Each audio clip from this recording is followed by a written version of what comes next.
In the hushed elegance of the renowned New York Museum of Arts, the atmosphere thrums with a quiet reverence. The grand halls, bathed in soft ambient light, accentuate the rich hues of the paintings and the intricate details of the sculptures.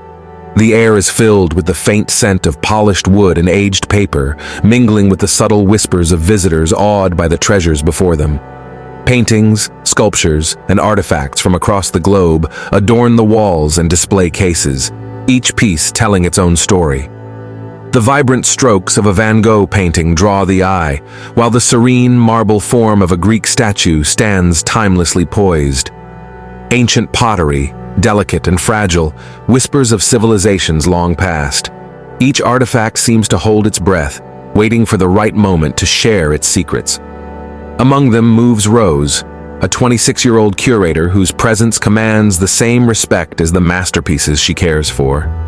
Her footsteps are soft on the polished marble floors, echoing faintly in the cavernous spaces. Dressed in a tailored, dark blue suit, she exudes both elegance and authority.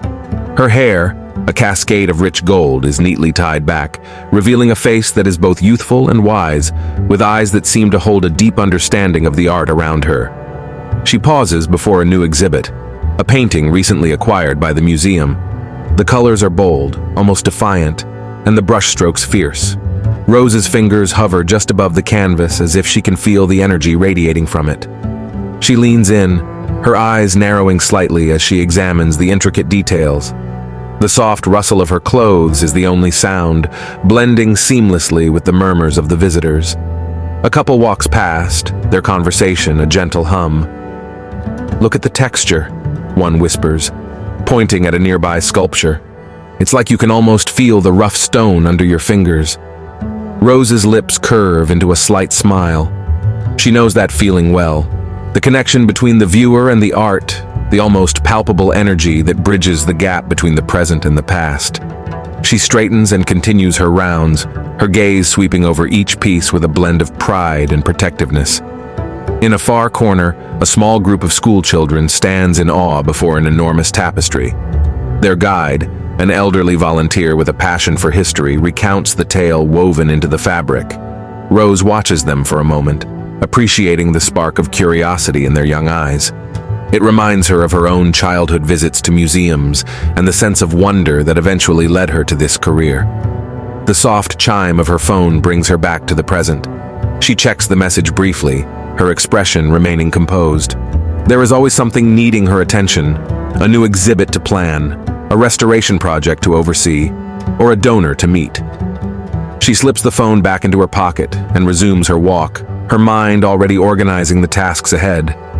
Her sharp eyes, framed by sleek glasses, meticulously examine each exhibit, ensuring everything is perfect for the day's visitors. As she guides a group of eager visitors, her voice is a melodic blend of knowledge and enthusiasm. "This piece," she explains, gesturing towards an intricate painting, "is a rare work by an unknown artist from the Renaissance period. Notice the delicate brushstrokes and the vibrant use of color. It's truly a window into the past." An elderly man in the group nods appreciatively. "You bring these pieces to life, Rose. Your passion is contagious." "Thank you," Rose replies with a warm smile. "Art is not just to be seen, it's to be felt and understood. That's what makes my job so rewarding." The tour concludes, and the visitors disperse, leaving the curator with a sense of fulfillment. As the museum's doors close for the night, she takes one last stroll through the quiet halls, her footsteps echoing softly.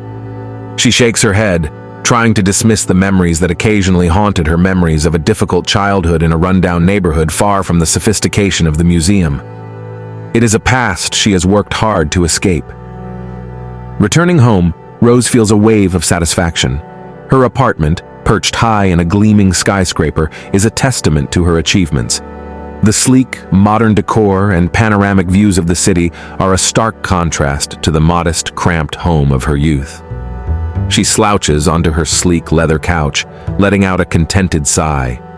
This is the life she has dreamed of, a life she has earned through hard work and determination. Just as she is beginning to relax, her phone buzzes. The name Sarah flashes on the screen, and Rose's face lights up. Sarah is more than just a friend. She is like a family who has been a pillar of support during Rose's journey.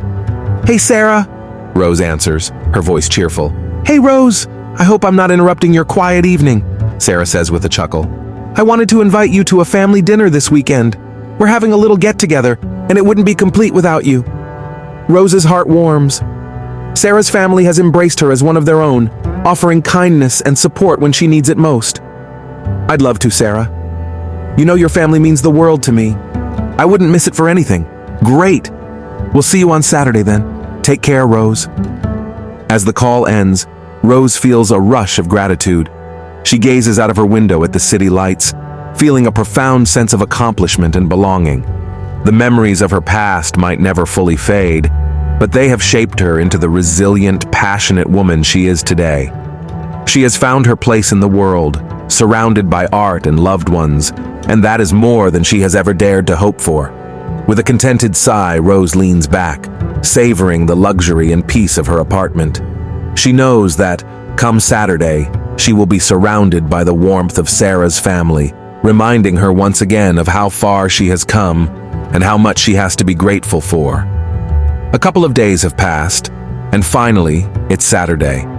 The day dawns with a bright promise, the kind of day that made Rose's heart sing with anticipation.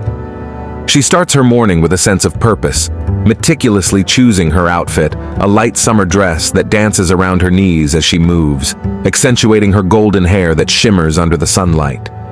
Today, she is heading to meet Sarah and her family, the Gordons, whom she hasn't seen in months. After getting ready, Rose decides to visit some local shops to buy presents for the Gordons. She wanders through boutiques, her eyes scanning shelves filled with potential gifts. She carefully selects items that she knows each family member would appreciate: a set of fine teas for Mrs. Gordon, a leather-bound journal for Mr. Gordon, a quirky cookbook for Sarah, and some artisanal chocolates for the entire family to share. Each present is wrapped with a ribbon, adding a personal touch to her thoughtful choices. As the sun reaches its zenith, casting a golden glow over the city, Rose cheerfully drives her car to the Gordons' address. The weather is perfect, a gentle breeze carrying the scents of blooming flowers and freshly cut grass, as if nature itself is celebrating the reunion. When Rose pulls up to the house, the sound of laughter and music from the backyard greet her, immediately bringing a smile to her face. Her heart swells with warmth and nostalgia, reminiscent of all the cherished moments she had spent with the Gordons. She steps out of the car, her golden hair catching the breeze, and makes her way to the front door. Before she can knock, the door swings open, and Mrs. Gordon's voice rings out in a joyful shriek. "Rose, I knew it was you when I heard a car pull up," Mrs. Gordon exclaims, enveloping Rose in a warm, motherly embrace. "It's been too long, my dear. We've missed you so much. I've missed you all too," Rose replies, her voice full of emotion. "I brought a little something for everyone." Mrs. Gordon beams, her eyes sparkling with affection. "You didn't have to, but that's so sweet of you. Come on in. Everyone is in the backyard." Mrs. Gordon leads Rose through the house and out to the backyard where a lively scene awaits. Sarah sees her first, her face lighting up with joy. She rushes over and hugs Rose tightly. "Rose, you made it! I'm so glad you're here." "Wouldn't miss it for the world," Rose says, returning the hug with equal enthusiasm. The backyard is a picture of joy and comfort. A long table is set with an array of delicious dishes, and the air is filled with the tantalizing aroma of grilled food. Mr. Gordon, busy at the grill, gives Rose a hearty wave, and the rest of the family greets her with smiles and cheers. As the evening unfolds, Rose feels enveloped in the warmth and love of the Gordon family. They sit around the table, sharing stories, laughter, and delectable food. Mrs. Gordon's hearty laugh mingles with Sarah's anecdotes about work, while Mr. Gordon chimes in with his dry wit. Rose's heart swells with gratitude for this second family who has embraced her so wholly. The night continues with music and dancing under the stars, the gentle strains of a guitar mixing with the laughter and chatter. Rose's eyes sparkle with happiness as she watches Sarah's younger siblings twirl around in the garden lights, their carefree joy contagious. Finally, as the night draws to a close, Rose finds herself sitting with Mrs. Gordon, both of them gazing up at the stars. "Thank you for always making me feel like part of the family," Rose says softly. "You are part of the family, Rose," Mrs. Gordon replies, squeezing her hand. "And we're so proud of you." Rose smiles, her heart full. She knows that no matter where life takes her, she will always have a place here, surrounded by the love and laughter of the Gordons. After the warm moment with Mrs. Gordon, Rose and Sarah walk back into the house, their laughter trailing behind them. Mrs. Gordon watches them go, her heart swelling with emotion as she sees the two women she considers her daughters, one by birth, the other by fate. As the door closes behind them, her mind drifts back to the day she first met Rose, nearly 20 years ago. It was a crisp autumn afternoon, the kind that painted the world in hues of red, orange, and gold. Mrs. Gordon was at the school, waiting in the carpool line to pick up her fifth-grade daughter, Sarah. The bell rang and a stream of children poured out of the school doors, their backpacks bouncing with every step. Mrs. Gordon spotted Sarah immediately, her bright smile lighting up her face as she ran toward her mother. "Mommy!" Sarah exclaimed, launching herself into her mother's arms. Mrs. Gordon caught her with a laugh, spinning her around before setting her back on her feet. "How was your day, sweetheart?" Mrs. Gordon asked, smoothing a stray hair from Sarah's forehead. "It was good," Sarah replied, but her voice held a note of hesitation. As they walked hand in hand toward the car, Sarah glanced back at the school, her expression thoughtful. "Is everything all right, honey?" Mrs. Gordon asked, noting the change in her daughter's demeanor. Sarah paused, looking back at her classroom. "We have a new classmate," she said slowly. "Her name is Rose. She's a bit different." Mrs. Gordon's curiosity was piqued. "Different how?" she asked gently. "Well," Sarah hesitated, "she's really quiet and always sits by herself at lunch. She doesn't talk much. And when she does, she sounds scared. Some of the other kids were making fun of her today." Mrs. Gordon's heart ached for the little girl she had yet to meet. "That doesn't sound very nice," she said softly. "Did you talk to her?" Sarah shook her head, her eyes downcast. "I wanted to, but I didn't know what to say." By then, they had reached the car. Sarah's face lit up at the sight of it, momentarily distracted. She climbed into the back seat, and Mrs. Gordon followed, her mind still on the mysterious new classmate. As they drove home, Mrs. Gordon couldn't shake the image of the lonely little girl. She remembered how she had felt moving to a new town as a child, the fear of not fitting in. She resolved to find out more about Rose and see if there was a way to help her. The next day, Mrs. Gordon arranged to meet with Sarah's teacher. She learned that Rose had recently moved to the area with her mother after her father had passed away. They were struggling to adjust to their new life, and Rose had retreated into herself, overwhelmed by grief and the unfamiliar environment. That afternoon, Mrs. Gordon picked Sarah up from school again. This time, she noticed a small figure standing alone near the school gates. Rose was a slight girl with large, doe-like eyes that seemed too big for her face. She clutched her backpack tightly, her eyes scanning the crowd nervously. Mrs. Gordon's heart went out to her. She knelt at Sarah's level and whispered, "Why don't we invite Rose over for a play date this weekend? It might help her feel more comfortable." Sarah's eyes widened with a mix of surprise and excitement. "Do you think she'd want to come?" "I think it's worth asking," Mrs. Gordon replied with a smile. With her mother's encouragement, Sarah approached Rose. "Hi, Rose. I'm Sarah. Do you want to come over to my house this weekend? We could play and maybe have some snacks." Rose looked up, her eyes filled with uncertainty and a glimmer of hope. She glanced at Mrs. Gordon, who gave her a warm, reassuring smile. After a moment, Rose nodded shyly. "That sounds nice," she whispered. From that weekend on, Rose became a regular visitor at the Gordon household. Mrs. Gordon made it her mission to make Rose feel welcome and loved, treating her with the same kindness and affection she showed her daughter. Over time, Rose began to open up, her quiet demeanor giving way to a sweet, gentle personality. She and Sarah became inseparable, and the Gordons became the family Rose had always longed for. Meanwhile, as the evening winds down and the last remnants of laughter fade into the night, the adult Rose and Sarah settle into their childhood beds. the soft glow of the bedside lamp casting gentle shadows on the walls. The familiar creak of the house and the distant hum of the city outside create a comforting backdrop. Rose turns to Sarah, her voice barely above a whisper. "Sarah, I really want to thank you and your family again for always making me feel like I belong. You guys never treated me any differently, and I owe so much of who I am to you." Sarah, already half asleep, rolls over to face her friend. She's startled to see the glint of tears in Rose's eyes, shimmering like tiny stars. Immediately, she moves to Rose's bed, wrapping her arms around her in a warm, sisterly embrace. Hey, it's okay," Sarah murmurs, stroking Rose's back. "Your family. We love you, Rose, and we're always here for you." Rose takes a deep breath, summoning all her courage. "Sarah, what do you remember about my stories regarding my family?" Sarah pauses, her brow furrowing in thought. It's a topic that Rose has always been careful about, revealing only bits and pieces over the years. Despite their close bond, the Gordons have always respected Rose's privacy, understanding the sensitivity surrounding her past. "Well," Sarah begins slowly, "I remember bits and pieces. I know it was just you and your mom for a long time. You've always been pretty private about it, and we never wanted to push you to share more than you were comfortable with." Rose nods, her eyes distant as she recalls the fragmented memories of her childhood. "I've never really talked about it much because it's painful.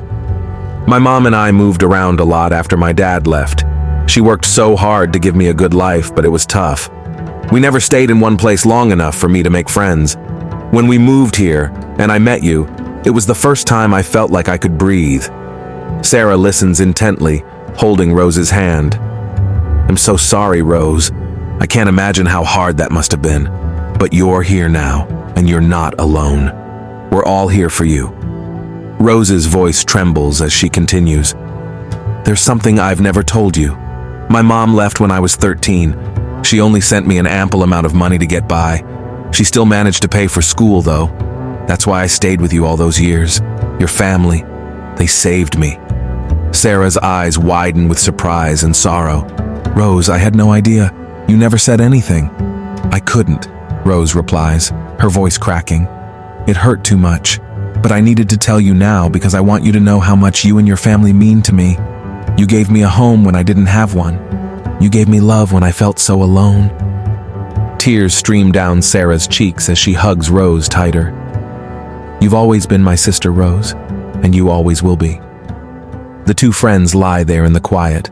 The weight of the past lingers, but the love and support between them provide a light that cuts through the darkness. The weekend slips away like sand through fingers, leaving behind a trail of laughter and warmth as the friends part ways. Mrs. Gordon, with her characteristic emotional farewell, embraces her daughters tightly, her eyes glistening. Mr. Gordon, ever the playful spirit, teases her, "Oh, come on, dear, they'll be back before you know it."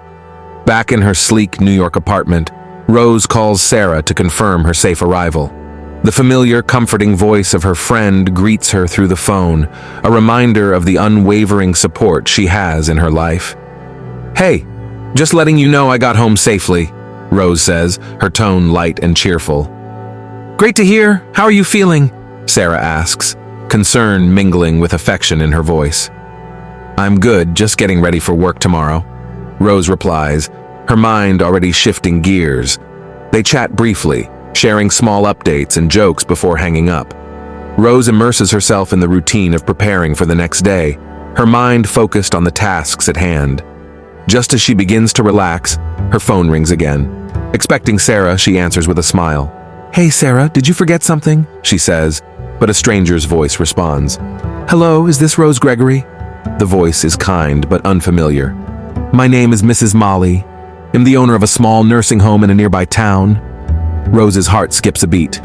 "Yes, this is Rose. How can I help you?" Mrs. Molly's tone softens. "I'm calling to inform you that, due to unfortunate circumstances, I've decided to close the retirement home." Confusion and agitation rise within Rose. "I'm sorry to hear that, but why are you telling me this?" Mrs. Molly pauses, then continues gently. "Your mother, Leah Gregory, has been staying with us for years now. She's the only resident without another place to go. I felt it was my duty to contact her next of kin." Rose's world tilts. Her legs feel like jelly and her mind is dizzy with shock.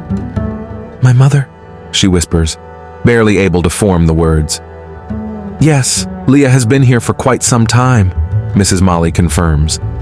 "All her belongings are packed and we're waiting for you to come and pick her up." Rose's mind races, 1,000 thoughts and emotions crashing into her. She struggles to comprehend the revelation, the past she had tried to bury now surfacing with relentless force. I didn't know," Rose stammers, her voice shaking. "I understand this is a lot to take in," Mrs. Molly says softly, "but Leah needs you. Please come as soon as you can." Numbly, Rose agrees and ends the call. She sinks onto her couch, the sleek leather cool against her skin, her heart pounding. The room spins around her as she tries to process the news. Her mother, whom she believed lost to her, has been living just a town away, needing her all this time. With trembling hands, she dials Sarah's number again. When her friend answers, Rose's voice breaks. "Sarah, I need your help." Hearing the urgency and pain in her friend's voice, Sarah responds without hesitation. "What's wrong, Rose? What happened?" Rose takes a deep breath, steadying herself. "I just found out my mom has been staying in a nursing home nearby, and they're closing it down. I need to go get her." Sarah's response is immediate and resolute. "I'll be right there. You're not doing this alone." As Rose waits for Sarah, her mind churns with the implications of what lies ahead. The past she had tried to escape from has found its way back, bringing with it the opportunity for healing and reconciliation. Rose takes an uncharacteristic leave of absence from work, raising eyebrows and concerns among her superiors. Always the picture of dedication and efficiency, her sudden request for time off hints at something serious. Yet she manages to mask her inner turmoil with a practiced smile and reassuring words. "Just a family matter," she says, brushing off their worries. Sarah, on the other hand, takes the day off without hesitation, determined to support her friend. She knows Rose's mind isn't its usual sharp self, so she insists on driving. The hours on the road are filled with a heavy, contemplative silence. Sarah occasionally glances at Rose, unsure how to console her. The passing scenery, once vibrant and full of life, seems muted under the weight of Rose's unspoken thoughts. Finally, they arrive at a humble facility, more reminiscent of a cozy home than a typical retirement home. Sarah parks the car and waits for Rose to exit. When she does, Sarah takes her hand, offering silent support. They walk together to the entrance, their steps slow and measured. Sarah presses the doorbell and almost immediately, a kind-looking woman with dark, short hair answers. Her eyes light up with recognition. "Are you Rose? I've been waiting for you," she says with a warm, welcoming smile. Sarah laughs dryly and corrects her. "No, I'm just a friend. This is Rose." The woman's smile doesn't waver. "Ah, my apologies. I'm Mrs. Molly. Please, come in." As they step inside, the warmth of the place envelops them, a stark contrast to the clinical coldness of typical institutions. The air smells of freshly baked bread and flowers, making it feel more like a home than a facility. Mrs. Molly leads them through a hallway adorned with family photos and cheerful paintings, every corner of the place whispering stories of lives lived with care. "Your mother is in the common room," Mrs. Molly says softly, stopping in front of a door. "She's been quite anxious, waiting for you." Rose takes a deep breath, steeling herself. She pushes open the door and steps inside, her heart pounding. The room is cozy, with soft armchairs and a large window letting in the afternoon sun. In one of the armchairs sits Leah, a frail figure with hair that has turned silver with time. She looks up as the door opens, her eyes widening with recognition. "Mom," Rose whispers, her voice breaking. Leah's eyes gaze at her, but her face remains indifferent. "Rose, is it you?" Rose carefully moves to her mother's side. "Yes, Mom, it's me. I'm here." Sarah stands by the door, giving them a moment of privacy. The room is filled with the quiet hum of the world outside and the whispered words of a reunion long overdue. Mrs. Molly watches from the doorway, confused at the obvious distance between the mother and daughter. "I'll give you two some time," she says softly, stepping back to give them space. Sarah steps outside with Mrs. Molly, her eyes lingering on her friend and Leah. "Thank you," she says to Mrs. Molly. The older woman nods. I can see that she's a good girl, but it's clear that they need to settle something between them first. Back in the room, Rose and Leah talk in hushed tones. Rose gently tells her mother, "This isn't the place to talk about everything we need to settle. We should leave before we cause any more trouble for Mrs. Molly." Leah nods in agreement and stands, reaching for her duffel bag, but Rose swiftly takes it from her hands. "Got it, Mom," she says, her voice soft yet firm. Leah nods again, a mix of relief and sadness in her eyes, and follows her daughter down the hallway. As they approach the entrance, Mrs. Molly and Sarah look up, surprised to see them with bags packed. Sarah, sensing the urgency and the need for privacy, turns to Mrs. Molly and says, "We're leaving now. I'll call a moving service to pick up Leah's boxed belongings." Mrs. Molly, understanding the gravity of the situation, simply nods and offers a warm, albeit sad, smile. "Take care, Leah." "Rose, it was a pleasure to meet you." "Thank you, Mrs. Molly," Rose replies, her voice thick with emotion. She and Leah step outside, Sarah quickly following with the duffel bag. The drive back to Rose's apartment is filled with a heavy, contemplative silence.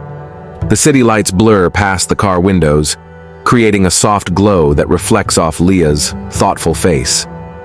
She seems lost in her own world, trying to process the whirlwind of emotions that have hit her. Finally, they arrive at Rose's apartment building. Leah's eyes widen in astonishment as she takes in the luxurious facade and the grand entrance. "This is where you live?" she whispers, disbelief and awe mingling in her voice. Without responding, Rose leads her inside, through the sleek lobby, and up to her apartment. She places her mother's bag in the guest room and turns to Sarah. "Thank you for everything, Sarah. I owe you." Sarah hugs Rose tightly. "You don't owe me anything. Just take care of yourself and your mom." She turns to Leah and smiles warmly. "Goodbye, Mrs. Gregory. It was nice to meet you." Leah manages a small, grateful smile. "Thank you. Safe travels." Sarah leaves quietly, the door clicking softly behind her.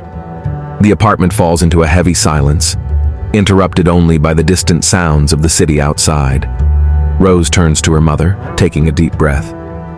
"Mom, make yourself at home." "I'll get you some tea," Rose says, trying to inject some normalcy into the tense atmosphere. Leah looks around the opulent apartment, still in a state of mild shock. "This place ... It's beautiful, Rose. You've done well for yourself." Rose busies herself in the kitchen, preparing tea. "Thanks, Mom. It's been a lot of hard work, but I've made a good life here." As the tea brews, the tension between them lingers, unspoken words hanging in the air. Rose brings 2 steaming cups to the living room, where Leah has settled onto the plush couch. They sit together in silence for a moment, sipping their tea. Finally, Leah breaks the silence. "I'm sorry, Rose, for everything." Rose's eyes fill with tears, but she blinks them away. "Well, talk, Mom. But for now, let's just take it one step at a time." Leah nods, a tear slipping down her cheek, one step at a time. The city of New York bustles outside, but within Rose's high-rise apartment, time seems to stand still. The week stretches ahead like a barren desert, daunting in its emptiness. The first couple of days with her mother in the apartment are agonizing. Rose finds herself avoiding Leah, slipping out of the room whenever her mother enters, and finding excuses to stay busy. The past hangs between them like a heavy fog, obscuring any hope of clarity or reconciliation. On the third day, Rose wakes up to the smell of bacon, eggs, and coffee. The familiar aromas tug at her, stirring memories of simpler times. She pads into the kitchen, her curiosity piqued. There is Leah, just finishing up setting the table. The sight is almost surreal. "Good morning, Rose." Leah greets her with a tentative smile. "I made breakfast. Please, have a seat." Rose hesitates but then sits down, her stomach rumbling. Leah watches her intently as she takes a bite. "Is it to your liking?" Leah asks softly. Rose nods, sipping her coffee. "It's good, thank you." "I'm glad," Leah murmurs, her relief palpable. They eat in silence for a few moments before Leah speaks again. "Rose, I think I need to find another place to stay." The words hit Rose like a punch to the gut. She looks up, her fork frozen in midair. What do you mean? I can see how uncomfortable you are with me here, Leah says, her voice steady but tinged with sadness. I don't want to impose on you in your own home. Rose's heart aches at the thought of her mother leaving again. You just got here. We haven't even talked about everything. Leah's eyes soften. I know, but I don't want to make things worse for you. The floodgates of Rose's broken heart open. Why did you leave me? Her voice shakes with the weight of years of suppressed emotion. Money won't raise a kid. I'm lucky to have found the Gordons. If not, I don't know what would have happened to me. Leah's gaze is steady, her eyes reflecting a lifetime of hardship and regret. Your father passed away, Rose. I had to choose between earning money or being with you. I tried finding jobs nearby, but nothing paid enough to cover our bills. A friend referred me to a job in Chicago as a receptionist. It paid well, but it meant dragging you along. When I saw how happy you were with Sarah and her family, they were the family you needed. And seeing you now, I don't think I was wrong. Rose tries to process her mother's words. Her mind understands, but her heart rebels. You left because you thought I'd be better off without you? Tears stream down her face as she continues. I've lived with a hole in my heart for so long, Mom. You abandoned me when I needed you most. Leah's eyes fill with tears. And that's where I failed you. I didn't explain it to you. I was young and lost after your father died. I felt like I was drowning. I'm guilty of not explaining my actions, but I saw you happy with the Gordons and thought you were better off. Rose shakes her head, disbelief and pain etched on her face. No, you should have completed me, Mom. Not them. I need you. We can try to fix this, but it seems you don't want to. You're planning to leave again. You're just running away. Leah is stunned by the intensity of Rose's words. She realizes the depth of the pain she has caused her daughter. With a shaky breath, she walks towards Rose and gently cups her cheek. Tears stream down her face, and for the first time in a long time, Rose sees her mother vulnerable, stripped of her mask of indifference. I'm sorry, Rose. I was wrong. I am wrong, Leah whispers, her voice breaking. The two women embrace, their sobs mingling as they hold each other tight.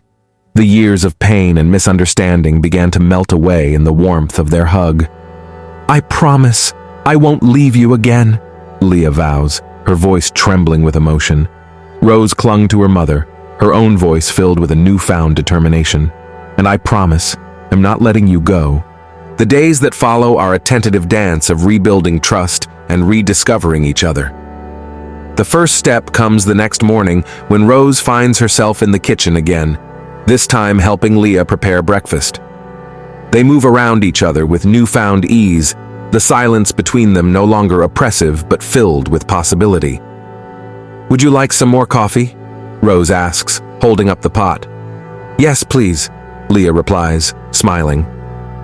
As they sit down to eat, Leah begins to share stories of her time away, the struggles she faced, and the small victories she achieved. Rose listens intently, her heart aching for the young woman her mother had been, thrust into a situation she wasn't prepared for. I never wanted to leave you, Rose, but I felt like I had no choice, Leah says, her voice thick with regret. I understand, Mom, but it doesn't make it hurt any less, Rose replies softly. Leah reaches across the table and takes Rose's hand. I know, and I'm so sorry for that. They continue to talk, the conversation flowing more easily as the days go on. They revisit old memories, some painful, others filled with joy. Leah learns about Rose's life with the Gordons, her successes, her challenges, and the family that had taken her in. One afternoon, as they are sorting through Leah's things, Rose comes across an old photo album. She opens it and smiles at the pictures of her as a child. Her father's face a familiar, comforting presence. You looked so much like him, Leah says, peering over Rose's shoulder. I miss him, Rose says, her voice barely above a whisper. I do too, Leah replies, tears glistening in her eyes. He would be so proud of you, Rose. They spend hours looking through the album, sharing stories and memories, some long forgotten, others cherished. It is a cathartic experience, a way for both of them to heal and reconnect with their past. On the fourth day, Rose decides to take Leah to the museum where she works. She wants her mother to see the world she has built for herself and to understand her accomplishments and the life she has created. "This is where I spend most of my time," Rose says as they walk through the grand halls of the museum. "It's like a second home to me." Leah looks around in awe, taking in the beautiful artwork and the elegance of the space. "It's incredible, Rose. You've done so well for yourself." "Thanks, Mom. It hasn't been easy, but it's been worth it," Rose replies, pride swelling in her chest. As they move from exhibit to exhibit, Rose shares stories about the pieces, the artists, and the history behind them. Leah listens, her admiration for her daughter growing with each passing moment. "I'm so proud of you, Rose," Leah says, her voice filled with emotion. "You've accomplished so much." Rose smiles, tears brimming in her eyes. "Thanks, Mom. That means a lot to me." The visit to the museum is a turning point in their relationship. It allows Leah to see the world through Rose's eyes, to understand the life she has built and the person she has become. It also helps Rose to see her mother in a new light, to appreciate the sacrifices she has made and the strength it took to survive. That evening, they return to the apartment, feeling closer than they have in years. They settle on the couch, a sense of peace and contentment surrounding them. The following week is filled with small, significant moments of healing and bonding. They go for walks in the park, cook meals together, and even watch old movies that they used to love. Each day brings them closer, and their relationship grows stronger with each passing moment. One afternoon, as they sit on the balcony enjoying the view of the city, Rose turns to her mother with a serious expression. "Mom, I've been thinking a lot about what you said, about how you felt lost after Dad died," Rose begins, her voice steady. "I can't imagine how hard that must have been for you." Leah nods, her eyes reflecting the pain of those years. "It was the hardest thing I've ever been through, but losing you was even harder." Rose reaches out and takes her mother's hand. "I want to understand, Mom. I want to know what it was like for you, so I can help us heal." Leah takes a deep breath, her eyes filled with gratitude. "Thank you, Rose.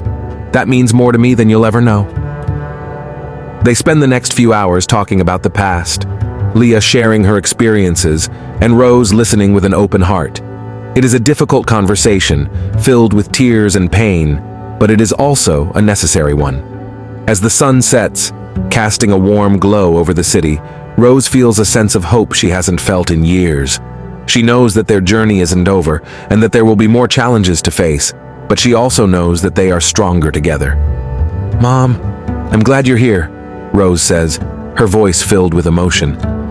Leah smiles, her eyes shining with tears. "I'm glad I'm here too, Rose, and I'm not going anywhere." They sit in silence watching the city lights come to life, their hearts filled with a renewed sense of hope and love. The past has left its scars, but it has also brought them to this moment, a moment of healing and reconciliation. Watching the city lights twinkle in the distance, Rose feels a sense of peace and fulfillment. The journey has been long and difficult, but they have come out stronger on the other side. They have found a way to heal, to move forward, and to create a new future together. And as they embrace, Rose knows that no matter what challenges lay ahead, they will face them together, one step at a time.